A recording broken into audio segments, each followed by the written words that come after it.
다니엘서 11장입니다. 28절부터 보겠습니다. 28절부터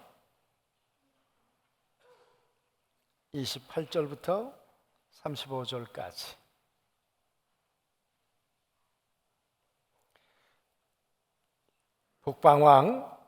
왕은 많은 재물을 가지고 본국으로 돌아가리니 그는 마음으로 거룩한 언약을 거스리며 자기 마음대로 행하고 본토로 돌아갈 것이며 작정된 기한에 그가 다시 나와서 남방에 이를 것이나 이번이 그 전번만 못하리니 이는 기띔의 배들이 이르러 그를 칠 것이라.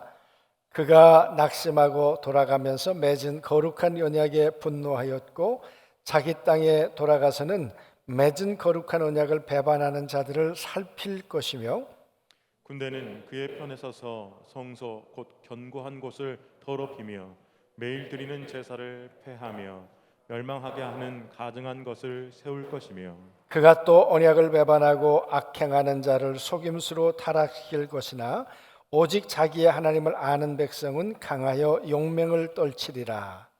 백성 중에 지혜로운 자들이 많은 사람을 가르칠 것이나 그들이 칼날과 불꽃과 사로잡힘과 약탈을 당하여 여러 날 동안 몰락하리라.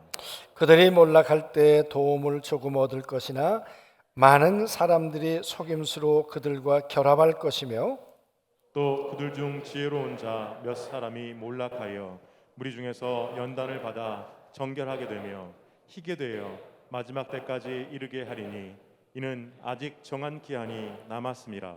아멘. 주 예수의 나라가 곧 오면 좋겠습니까?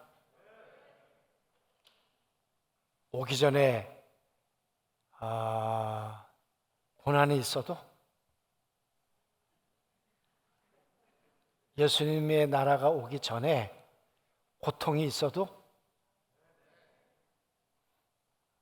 그래요? 여러분, 다니엘서는 그 당시에 바벨론의 포로로 잡혀 있었을 때부터 그러니까 바벨론에서 70년 생활이 끝나고 그리고 본국으로 돌아와서 3년째까지 기록했을 거라고 얘기를 해요. 그러니까 이 10장 1절부터 보면 다리오, 그러니까 고레스 왕 3년에 이렇게 기록되어 있거든요. 고레스가 왕이 되고 난 다음에 그러니까 535년에 본국으로 돌아가라 그래요. 그래서 이제 본국으로 다 돌아와서 3년째쯤 되었어요. 그러면 70년 동안 고생했으니까 그들에게 위로의 말도 하고 앞으로 너희들은 좋은 일들만 있을 거야. 그러면 좋을 것 같잖아요. 그런데 여러분, 오늘 말씀에 보면 너희들의 미래가 꼭 그렇게 밝지만은 않아. 너희들의 미래가 굉장히 힘들 수 있어. 하나님의 백성인데 대가를 지불하고 돌아와서 어려운 가운데 성전을 짓고 그리고 하나님의 말씀대로 안식일도 지키고 율법도 배우고 할례도 받고 그렇게 믿음으로 살려고 하는데 왜 하나님의 백성들에게 이 모진 고난이 다가올까? 여러분, 이스라엘 백성들에게만 그랬을까요? 우리 민족 가운데는, 우리들에게는, 우리 개인의 삶 속에서는 혹 고난이 계속해서 쓰나미처럼 다가오고 있을 때는 없을까? 그 말이에요. 하나님은 이스라엘 백성들의 미래를 아세요. 이게 300년 후에 되어질 일이에요. 그러니까 약 한 160여 년경 예수님 오시기 그때 기록한 길이에요. 그러니까 530년에 이걸 기록을 해서 30여 년경에 기록을 해서 160여 년경에 되어질 일. 그러니까 한 300년 후의 일을 너무도 소상하게 말씀해 주시는 거예요. 아시는 분이에요. 그때 일만 말씀하시는 것이 아니라 이제 이스라엘 나라를 중심으로 해서 알렉산더 대왕이라고 하는 사람이 물론 이름은 거명하지 않지만 나타나서 전쟁을 하다가 이 전쟁 후에 4개의 나라로 갈라지게 될 것이다. 성경은 4개의 짐승들로 갈라질 것이다. 그렇게 얘기를 해요. 그리고 난 다음에는 남북으로 극심한 전쟁이 있을 것이다. 처음에는 남쪽이 주도권을 잡다가 북쪽이 주도권을 잡게 되고, 여러분 이 이야기는 중간에 껴있는 이스라엘 백성들은 그 전쟁할 때마다 외교를 해야 된단 말이에요. 전쟁을 할 때마다 줄을 잘못 서게 되면 혹독한 대가를 지불하게 된다 그 말이에요. 왜 나라도 꼭 그런 곳에다가 하나님의 백성들을 데려가셨을까요? 그리고는 그곳을 가리켜서 젖과 꿀이 흐르는 땅이래요. 뭐 젖과 꿀이 흘러요? 주변에 애굽이라고 하는 강대국, 아수르라는 강대국, 그리고 바벨론, 페르시아, 헬라, 로마, 그 무시무시한 나라들 틈 속에 여러분 이스라엘 나라가 있는 거예요. 이 제국이 움직일 때마다 이스라엘은 몸살을 겪어야 했다 그 말이에요.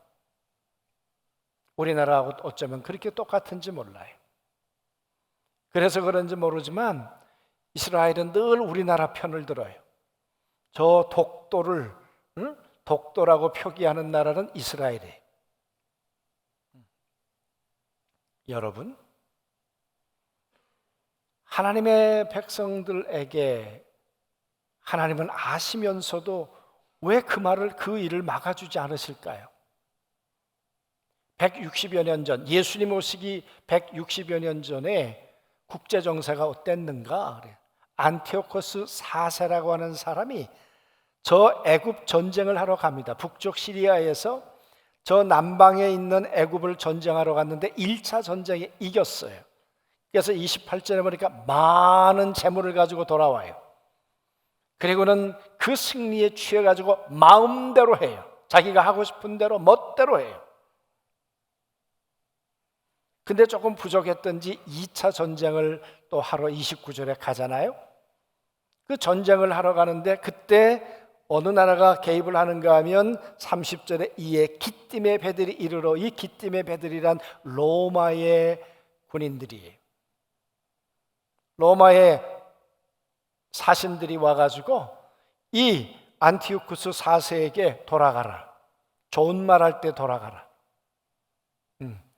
그러니까 가만 생각해 보니까 로마하고 싸워서는 안 될 것 같거든요. 그러니까 자존심을 완전히 구기고 지금 안티오코스 4세가 이제 돌아가는 길이에요.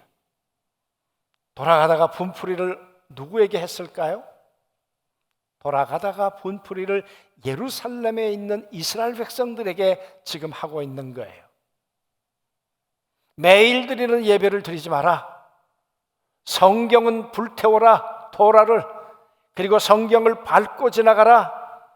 할례를 행하면 그 아이도 죽고 엄마도 죽고 아버지도 죽고 가족도 다 죽여라. 안식일을 지키지 마라. 하나님의 성전에다가 제우스 신상이겠죠. 우상 신상을 만들어 놓고 이게 신이다. 여러분, 이스라엘 백성들이 그리도 싫어하는 짐승이 하나 있잖아요. 돼지죠, 돼지. 그 돼지 피를 성전 안에다 뿌려놓고 돼지를 섬겨라. 이런 모독이 어디 있습니까?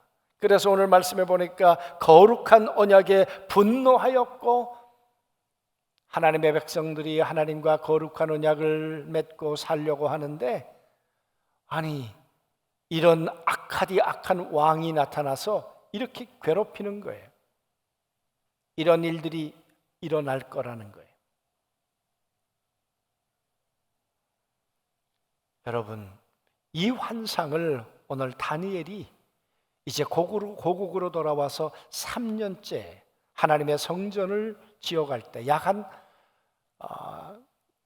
그가 나이로 보면 몇 살이 되었을까요? 18살, 17살에 바벨론으로 포로로 끌려갔으면 그러면 70년이 지났으면 88세고 그러면 90세 가까운 나이에 이 환상을 보면서 얼마나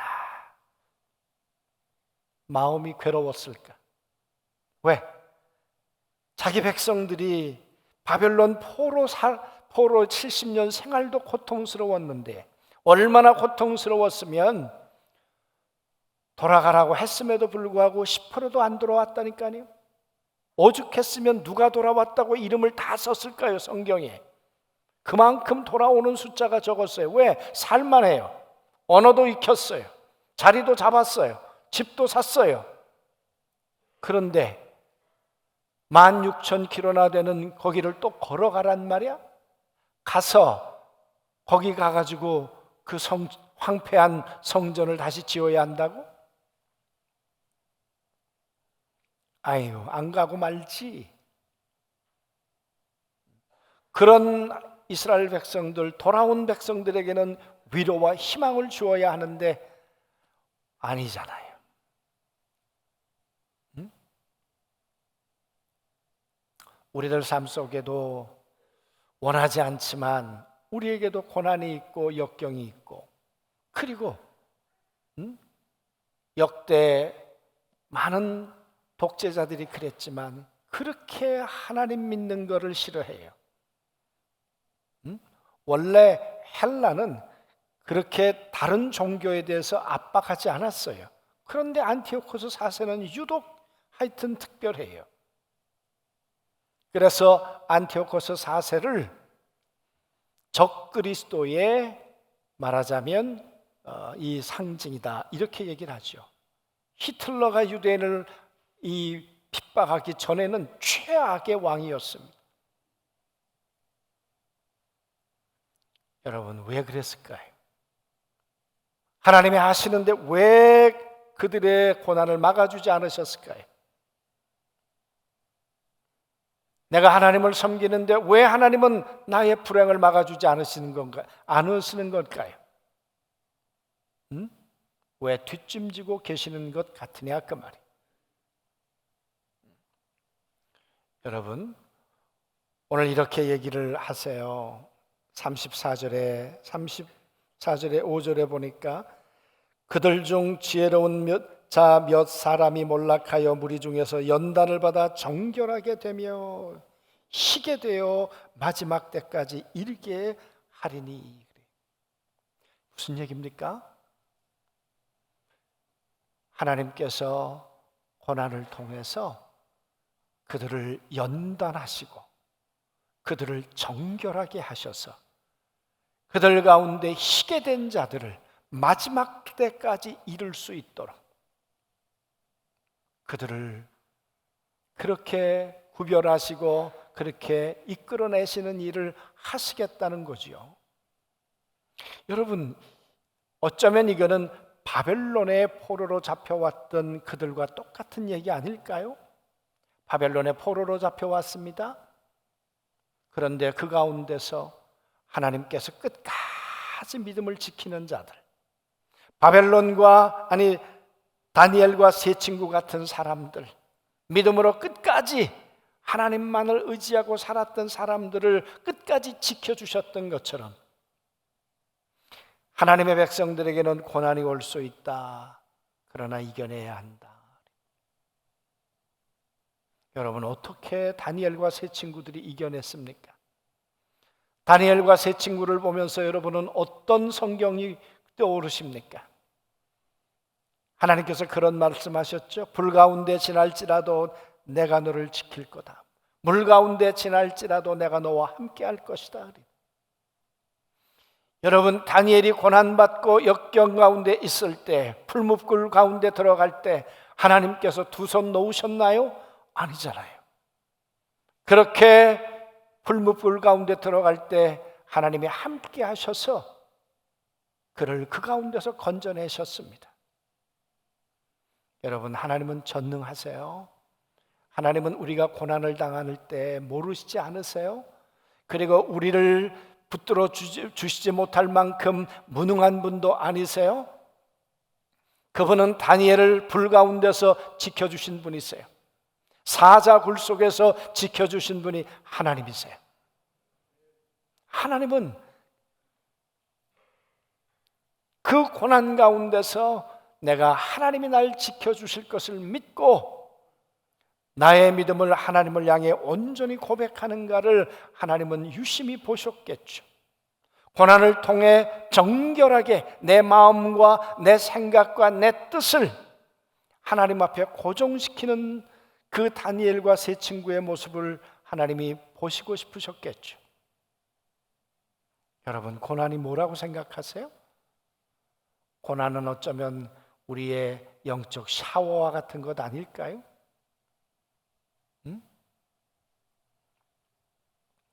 어제 그 누구지요? 그 가수 가운데 소향이라는 가수,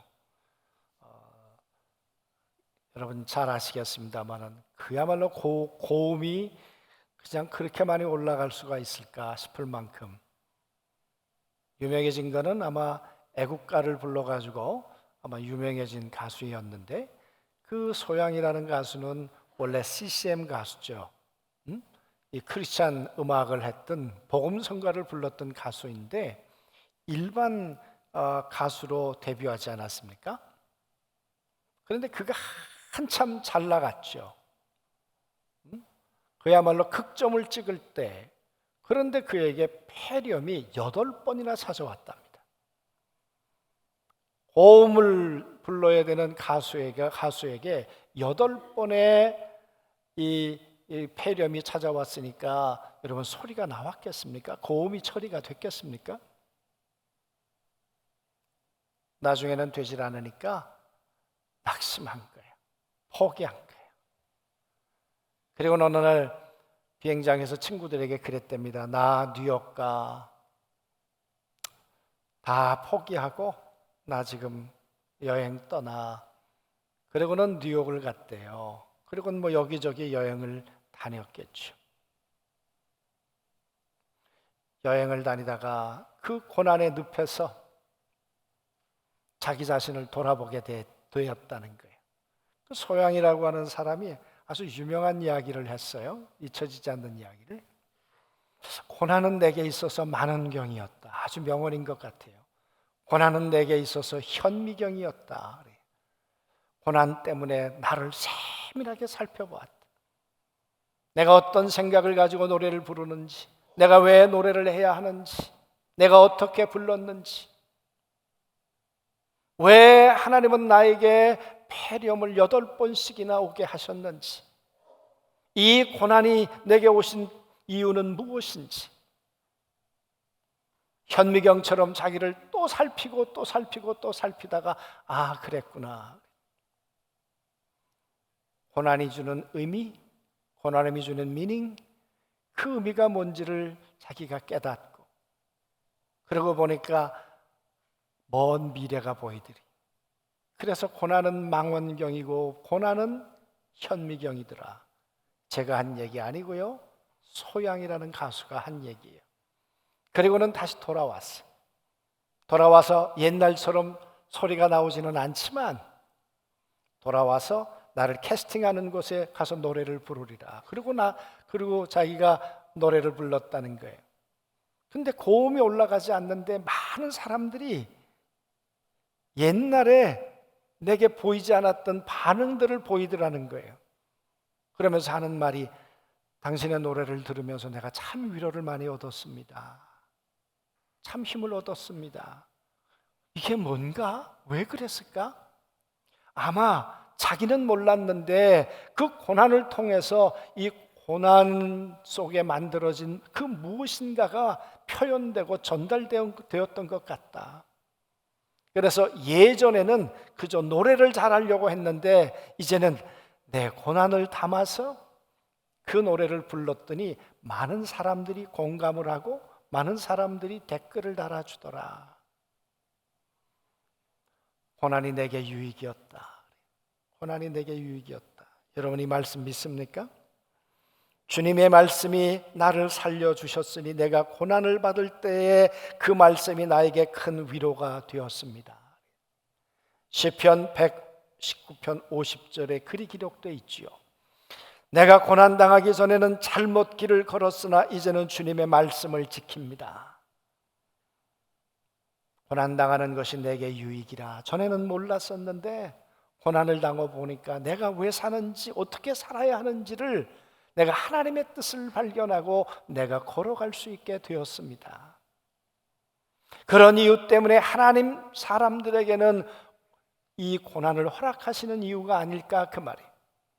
여러분, 고난을 당할 때 우리는 왜 내 마음대로 안 되는지, 왜 내 계획대로 안 되는지, 내 뜻대로 안 되는지, 하나님 살아계신 게 맞으신지, 하늘을 향해 삿대질하고 항변하고 원망할 때가 있지요.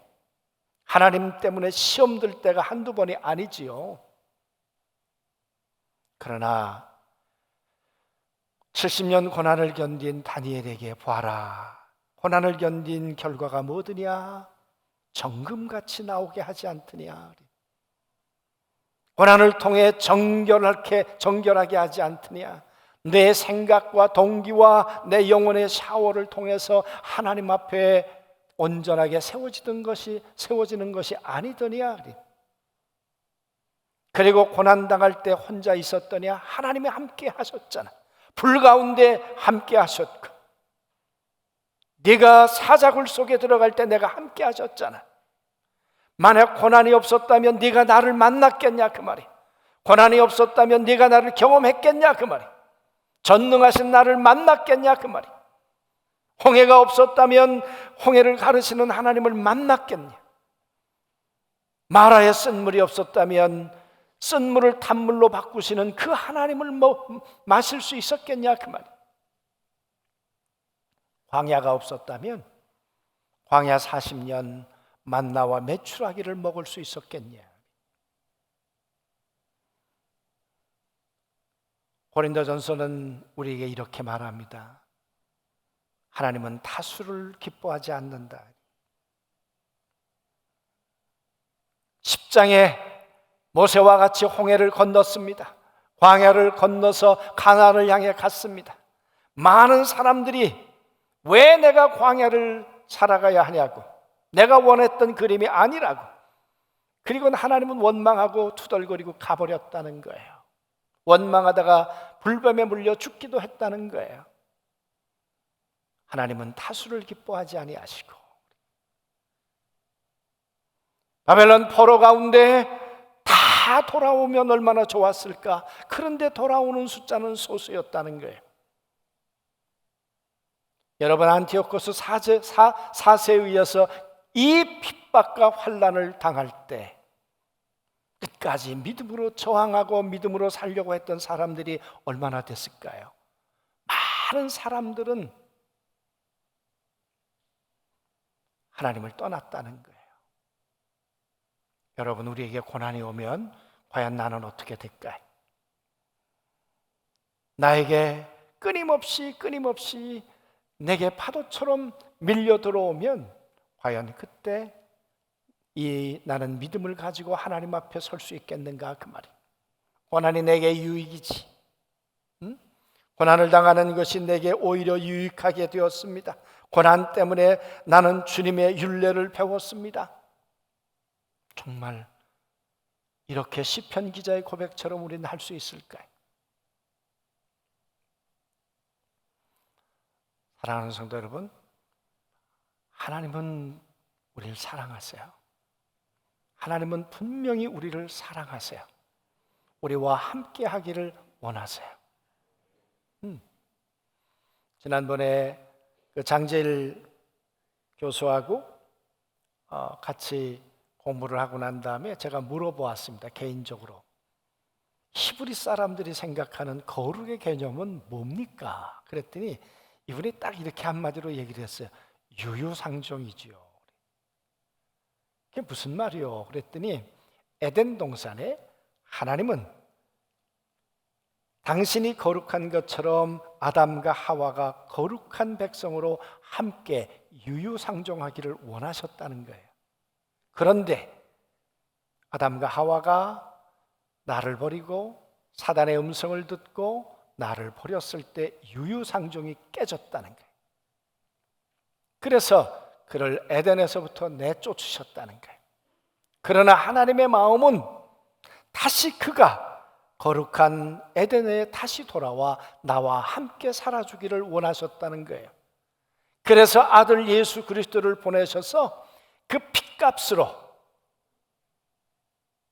그들의 죄를 용서하시고, 그리고 그들을 고난을 통해 정결하게 해서 그들을 희게 해서 그를 끝까지 믿음의 사람으로 승리하게 해서 다시 에덴의 백성으로 유유상종할 수 있는, 함께 에덴을 거닐 수 있는 백성으로 그들을 받아들이기를 원하신다는 거예요. 그래서 여러분, 2000년 전에 예수 그리스도가 이 땅 가운데 오셨고, 인류는 절망 가운데 있을 때 그 예수를 기다렸고, 바벨론 포로 가운데 메시아를 기다렸던 것처럼 소수지만 안티오코스 4세에 의해서 그 혹독한 고난을 당할 때 다시 오실 메시아를 기다려야만 했던 것처럼, 정말 주님이 오시기 전에 어쩌면 우리는 깊은 여명, 고난의 늪을 통과해야만 할지 모릅니다. 그 고난의 늪을 통과할 때 불 가운데 지날지라도 하나님이 나와 함께 하시지, 물 가운데 지날지라도 하나님은 나를 지켜주시지, 그 믿음을 끝까지 지키는 자는 연단을 받아 정결하게 되고 희게 되어서 하나님과 함께 살아가는 유유상종의 백성이 될 줄로 믿습니다. 그렇지 않으면 오늘 여기 제가 다 읽지 않았습니다마는 11장 가운데 보니까 마음대로 하니라, 마음대로 하니라. 연단되지 않으면 자기 생각대로 해요. 훈련되지 않으면 자기 생각대로 해요. 그러나 연단되고 훈련된 사람들은 내가 하나님의 율례를 배웠습니다, 하나님의 말씀대로 살아가는 백성이 될 줄로 믿습니다. 우리 가끔 우리 교회 오시는 정병식 교수님하고 탁구를 칠 때가 있는데, 제가 아무리 해도 안 되는 이유가 있습니다. 그분은 코치를 통해 정석으로 탁구를 배웠어요. 그러나 저는 코치한테 배운 게 아니라 그냥 마음대로 배웠어요. 그러니까 처음에는 편하고 되는 것 같은데 그 한계 이상은 늘지 않는 거예요.